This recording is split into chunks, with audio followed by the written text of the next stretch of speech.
This is CNN Breaking News. Good afternoon, I'm Jake Tapper, and this is The Lead live from Boston, Massachusetts, one block over from the scene of the deadly terrorist attack here. It's been the biggest question since the moment the bombs went off. Who could have done this? Within the last few hours, conflicting reports began rolling in, some claiming that a suspect had been arrested. We now know from the FBI and a number of other sources that is not the case. An official briefed on the investigation tells CNN that investigators have visually spotted a potential suspect on videotape from the scene, but we're also told authorities do not know who that person is. There is no positive ID. We're expecting more details at a briefing from law enforcement in an hour. We will bring you that live. We have learned the identity of the third victim who was killed in this attack. Her name, Lingzi Liu, a Chinese graduate student at Boston University. The school confirmed her identity earlier this afternoon. 8-year-old Martin Richard and 29-year-old Crystal Campbell also were killed in the horrible bombings. 178 people were injured, and at least 100 have been released from area hospitals. I'm joined now by Chief National Correspondent John King and CNN analyst Juliette Kayyem. Juliette, start with you. What are you hearing? You're a former Homeland Security official. What are you hearing about the latest on the developments, especially when it comes to this individual who was spotted on videotape? Essentially what you said with that, you know, I've been saying all day, the idea that they would have a name that seemed just way too quick, or someone in custody unless he was well known to law enforcement already, or he was under surveillance. So right now, this is exactly how you would expect an investigation to unfold. There will now be trying to figure out what his name is. But, Jake, the key point is, what are they going to say at 5 o'clock? And we shouldn't second-guess that. If at 5 o'clock we actually see the picture, it means the case is cold, and they are going to engage the public. Someone rented to him. Someone sold him something. Someone saw him that day. And that's totally appropriate. That's a law enforcement tactic, is actually engaging the public and asking them what they saw. If they do not disclose the picture, it will just be to confirm what we're already hearing confirmed now, and that they're probably close. I believe just sort of the way this probably unfolded today is news that there was a picture was disclosed, so that this person might do something that would, get them under law enforcement. So you think this was purposeful? That I think that there was there's been so many validations of the picture, right, that that just sort of comes out. It's not like anyone's trying to hide anything. The name seems sort of odd to me always from the beginning.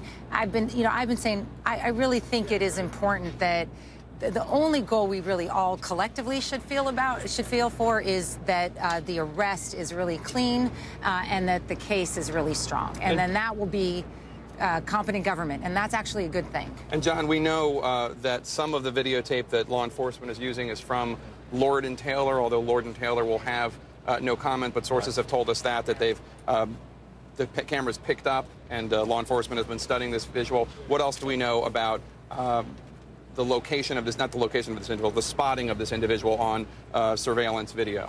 Let's address what we know, and then we can talk a little bit about what has been a source of confusion. What we do know is that overnight they had a breakthrough in the video analysis, and I'm told that largely from the Lord & Taylor surveillance, and there are several cameras outside that department store, several others inside. We don't know exactly which camera or several cameras, but I was told by several sources video from the Lord & Taylor department store was the breakthrough. They identified somebody delivering, dropping, placing the package, the second bomb, at the second explosion location. They used video enhancement. I'm also told some video from a Boston television station was also used as part of that process. From that, I was told they had a clear identification of a suspect, and they were pursuing that from there. I also did speak on the record with the Boston Mayor, Thomas Menino, who confirmed it was the Lord & Taylor breakthrough. He said there are others, and he said there had been significant progress in the investigation. Right. He would not go any further. Now, as to the confusion, and this is very frustrating on this day, Fran Townsend, our national security contributor, who has excellent sources in the federal government, she had a federal source saying an arrest was made. I had a Boston police source who would not wave me off that information. When we reported that information, WCVB here in Boston said there was an arrest. The Associated Press said there was an arrest. Others said an arrest was imminent. I'm not saying that to spread the blame. It's very frustrating in a breaking news situation when that happens. But clearly, now we have on the record from the Justice Department, the FBI, and the Boston Police that no arrest has been made.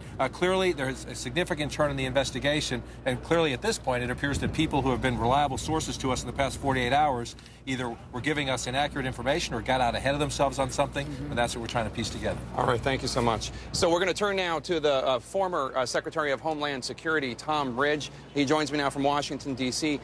Secretary Ridge, thanks so much for joining me. What is the latest in the investigation as far as you know from your sources? Certainly you are plugged in to law enforcement. Well, I think I'm going to wait until Commissioner Davis holds his press conference at 5 o'clock. I think there's undeniably a great desire for not just the press, but the 300 million Americans to know if an arrest is imminent. But at the end of the day, there are conflicting reports, and I think we'll probably get some clarity when the commissioner speaks to us at 5 o'clock. What types of things, knowing what we do know, which is that there is a tremendous effort by law enforcement authorities to comb through all images from the area around Copley Square, both from the Lord and Taylor surveillance camera, other surveillance cameras. Law enforcement has been reaching out to individuals who were there, having them share their photographs, share their cell phone and iPhone videos.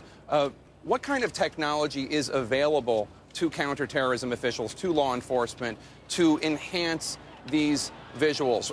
I know we have an idea from movies that one can just enhance these images to a remarkable degree. Is that pure fiction, or is there something there that law enforcement can actually do when it comes to that technology? Well, Jake, I think you're onto something. I think, first of all, the technology has dramatically improved year by year.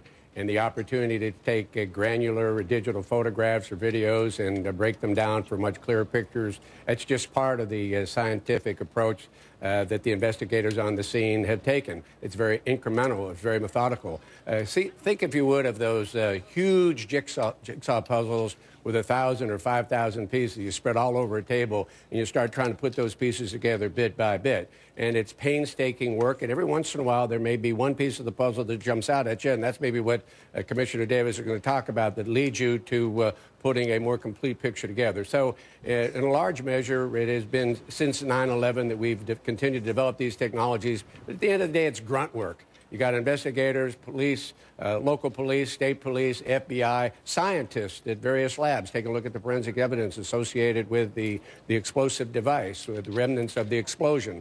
So all in all, you've got a very comprehensive, holistic approach, but it's very incremental. Minute detail after minute detail. And if, in fact, that the major lead comes from a video, then that's serendipitous. We're very fortunate in that regard. The other thing I think it's important to mention, if you don't mind, amidst of this horror, this ghastly evil, there is some positive news.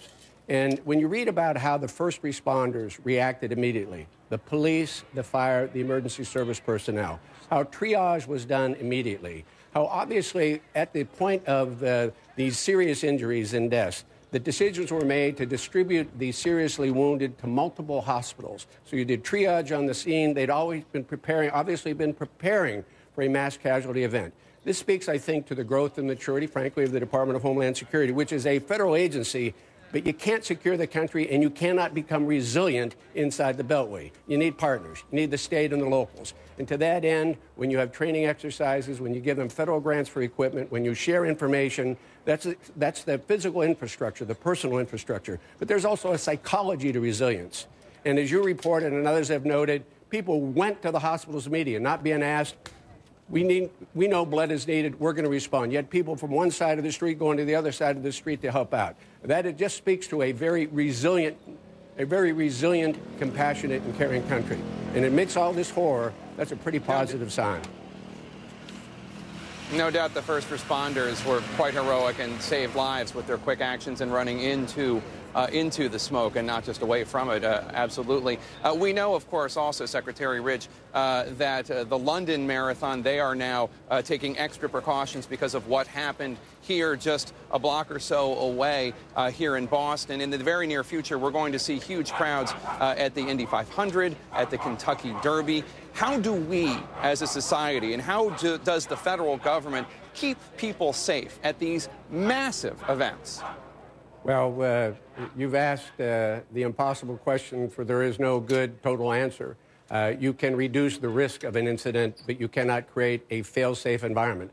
Certainly not along a 26-mile-plus path that goes through commercial and residential areas. It's difficult enough in an amphitheater. It's difficult enough at a racetrack, a gymnasium, or a stadium.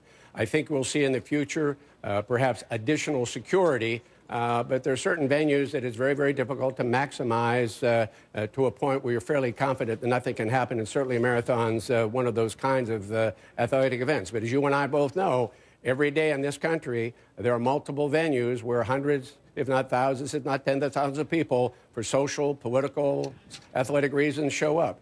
So there'll be lessons learned based on this tragedy. There will be probably a little bit more inconvenience down the road. But I read with great interest that the London Marathon is going on. Pittsburgh's having a marathon next week. They have not canceled that. They're encouraging the runners to go. There was an interesting piece by Tom Friedman today in the New York Times, and he basically, if I could paraphrase it, says, terrorists live in caves. Well, we don't live in caves in the country. We don't live in fear. We're not going to hunker down. We're not going to bunker down. We're going to keep doing what we've done for a couple hundred years, enjoy this bounty and the liberty that's ours. We're going to ramp up security. It may be a little bit more inconvenient, but we make no mistake about it. We accept this as a global scourge.